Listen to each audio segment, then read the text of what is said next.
এ পর্যায়ে আসলে থেকে পোশাক শ্রমিকদের ঈদযাত্রার খবর নিয়ে যুক্ত হচ্ছেন সহকবি জাহিদুল ইসলাম অনিক।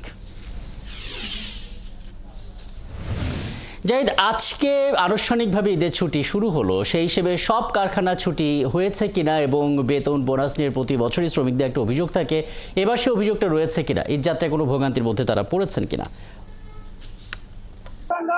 রাকিব, আমি এই মুহূর্তে আছি নবীনগর চন্দ্রা মহাসড়কের আশুলিয়া বাইপেল বাস স্ট্যান্ডে। আজকে কিন্তু দুপুরের পরে এই আশুলিয়ার যত শিল্প পোশাক কারখানা ছিল এবং বিভিন্ন প্রতিষ্ঠান কিন্তু ছুটি ঘোষণা করার পরপরই ঠিক এই সকল বাস স্ট্যান্ডগুলোতে কিন্তু যাত্রীদের একটু উপচে পড়া ভিড় কিন্তু দেখা গিয়েছে।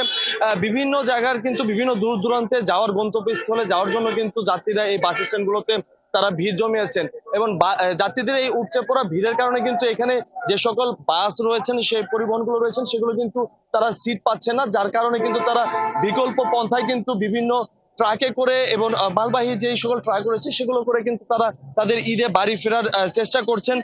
এবং আপনাকে যদি একটা বিষয় জানিয়ে রাখি, আমি বিভিন্ন যাত্রীদের সাথে ভাড়া বিষয়ে কথা বলেছি, তারা যেমনটি জানিয়েছেন যে তাদের কিন্তু অতিরিক্ত একটি ভাড়া আদায় করা হচ্ছে। যেমন রংপুরে ভাড়া বিআরটি রেট অনুযায়ী 950 টাকা, সেই জায়গায় কিন্তু 1500 থেকে 1800 টাকা কিন্তু তাদের বাসের পরিবহনে কিন্তু গুনতে হচ্ছে।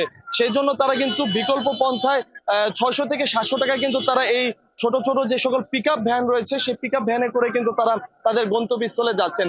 এবং আমরা কিন্তু দেখেছি যে দুপুরে সাভার উপজেলা প্রশাসনের পক্ষ থেকে কিন্তু তারা একটি মোবাইল কোর্ট পরিচালনা করেন এবং যার মাধ্যমে কিন্তু তারা 3টি কাউন্টারকে কিন্তু প্রায় 6000 টাকা জরিমানা করেন।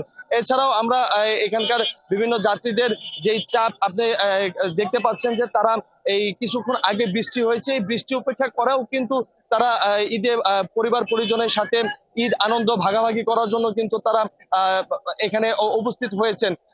এছাড়াও কিন্তু এখানকার আমি আপনাকে যদি জানিয়ে রাখি যে আমরা কিন্তু সকাল থেকে দেখেছি যে প্রশাসনের পাশাপাশি কিন্তু ট্রাফিক দায়িত্ব কিন্তু পালন করছেন এখানকার বাংলাদেশ সেনাবাহিনী। তারা কিন্তু আইন শৃঙ্খলা রক্ষাকারীর সাথে একসাথে যৌথভাবে মিলিত হয়ে কিন্তু এখানে তারা তাদের যেই কার্যক্রম সেটি কিন্তু চালাচ্ছেন।